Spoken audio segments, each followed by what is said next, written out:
Hello, everyone. So let's start with talking about an incident that happened a few years ago. So in about 2015, a news surfaced about a Chrome extension, which was called Marauder's Map, and that had been using the data from Facebook Messenger to locate users' real-time location. With an accuracy of about few feet. When someone used to send a message on the messenger, the location from which they were posting, it used to get added to the map and marked by a circular indicator, which was their profile picture. And if you click on the profile picture, what used to happen was you could get a log of all the recorded points for that particular user and to a very accurate point. Now, I'm not sure how comfortable you are to know that your real-time location to an accuracy of about 3 feet is available to someone, but in all honesty, it kind of creeps me out. Um, Now, you'd be curious about how this thing really worked. So what happened was this extension which is called Marauder's Map, uh, it exploited Facebook's default location settings. The settings that came enabled on both the Android as well as the iOS app, and the default that we trusted to have been set keeping our best interest in mind was doing quite the opposite in this case. All right, so I'm Veethika. I'm a senior product designer with GitLab, and today I would be talking about dark defaults. And before I set out sharing more such scary examples with you, I would want to make sure that we understand a term, which is a phrase, which is endogenous default effect. Now, this particular concept, it's not very directly linked to the software world, but I would say it still falls very synonymous to what we identify as defaults in software applications and platforms, which is the defaults refers to the option which choosers end up with if they do not make an active choice. And it largely controls how likely they are to end up with a particular set of options. Now, as a user, the next question that some may ask, so like, what's the problem there? All right, so let's see what's happening. In 2011, Jared Poole, who's a very known UX designer and he's also a researcher, and his team conducted a small research to understand how exactly do users customize their applications. And to quote him, they found that less than 5% of the users they surveyed had changed any settings at all.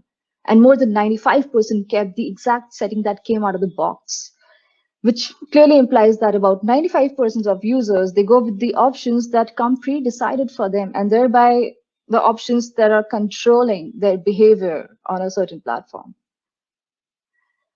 So yeah, coming back to the question, so what if they harvest some data? They're using that to make our life better, right? Now, this is unfortunately, it's a question that you might be hearing very often from people around you, from many users of your applications. But so when users think of small little pieces of information being collected from their devices, they think of those concerns in isolation. And they feel that the worst that could happen in this situation is that they would be shown some targeted ads about a denim of maybe just the right color that they've been looking for all along. So yay, right? And they totally fail to capture the 1,000 different kinds of other manifestations of this concept of targeting and the ways in which it could affect our lives, our choices, and I would say to much extent, the society that we live in. And a very classic example of that is something that I'll be sharing with you in some time. All right, so let's read a little more about what could go wrong when such data is being harvested. So a recent study, this was a study that investigated the effect of awareness about targeting ads on individuals' intention toward the advertised product, like how they felt about those ads which are shown to them targeting their exact profile. And in most situations, in most cases, they were spooked out. So this clearly means that most software products, they do not come with the default settings optimized for and aligned with the expectation of an average user. And why exactly has this happened? Maybe this would not have been the case a few years back, but in recent news, whenever you go to a channel that gives tech news, you'd get to hear that there is a data breach in this particular product, and information of about these many users has been leaked, and the company apologizes or does whatever corrective actions. But this has become a very common phenomenon these days. So because of the ongoing public discourse about such frequent data breaches on various platforms and the sly methods of harvesting information from users to create profile about them, and the profiles which have also been said to be to have been used for swinging elections and not just showing you the advertisement for the right denim, just to clarify. So the targeted ads, they don't bode very well anymore with our users, and which I think is for good. Now, this is the example that I really wanted to users to, I mean, remember about, to remind users about, which is the Facebook Cambridge Analytica scandal that happened some time back, and how, so just a second, yeah, and the unethical method that they had used to harvest data about the users, create profiles, and even like manipulate their decisions, their thought. So this is the extent to which things could go bad. All right. So, all right. We read a lot about things that are going wrong because of presenting the wrong defaults, wrong default settings, wrong default permissions. But as designers or creators of applications and product, what is it that we can do so we could avoid presenting dark defaults? So to just list a few, first, collect as little information during onboarding as is required to get the user started. So you do not need to think about the overall end-to-end workflow of your entire product at the very moment when you are onboarding the users. You could only take information that is good enough to get them started. Now, while requesting for permissions, make sure that you're educating your users and you're educating them very clearly about the impact of their decisions. So if they're making a choice, what is the impact that would have on how the application it interacts with the devices, what all exchanges happen in the background.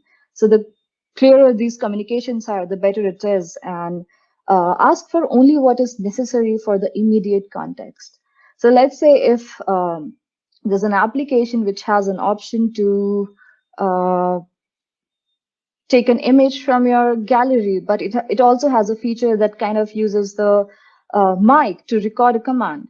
You do not need to ask for all the permissions at once. So if the user is only looking to upload an image, you do not need to ask permission for the mic, for example. And just sum it up, I just wanted to say, like, be as honest in your communication as you could afford. That's the key to providing the best experience. So set the expectations right. Don't keep the users in the dark. Don't keep them confused, puzzled, and just wondering about what is actually going on in the background. Now, you would say, like, all right, these are some very good points, but are they really being followed by any of the applications that we see, that we use in our daily lives? And I just wanted to focus on a few examples, some products or applications that I really appreciate because of the kind of honesty that they portray in their communication. And the first one is Signal app. So there is a complaint, which is a good complaint by users, that Signal app asks for a lot of permission. And if you actually think about it, they do it very contextually, and they do it very clearly. So although there are many permissions, these are mostly contextual, and they're very clearly communicated. So you would see many pop-ups like coming and going at different point in your interaction with the application. Similarly, Firefox browser. So Mozilla is known. It's known for how actively it's trying to improve its privacy and try to safeguard the information of the users. And this is a screenshot from their website, the recent website, and an image that they have put how they have been using the right defaults for the latest browser. I mean, the latest version of their browser. And if you see that. They have again focused on this particular clause that they really care about the user, and they only take as much information, as little information as is required to keep their users going and keep them safe.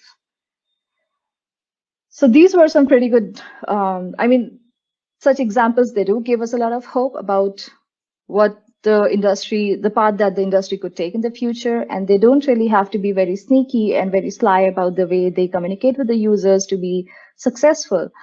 And there are like some very good examples are being set. So let's just keep our fingers crossed and hope for the best that other applications, other products, other organizations, they also follow suit and they make some big changes in how in the way they provide settings, default settings, and check the permission boxes out of the box for the users.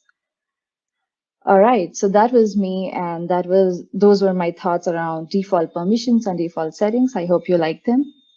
Thank you so much.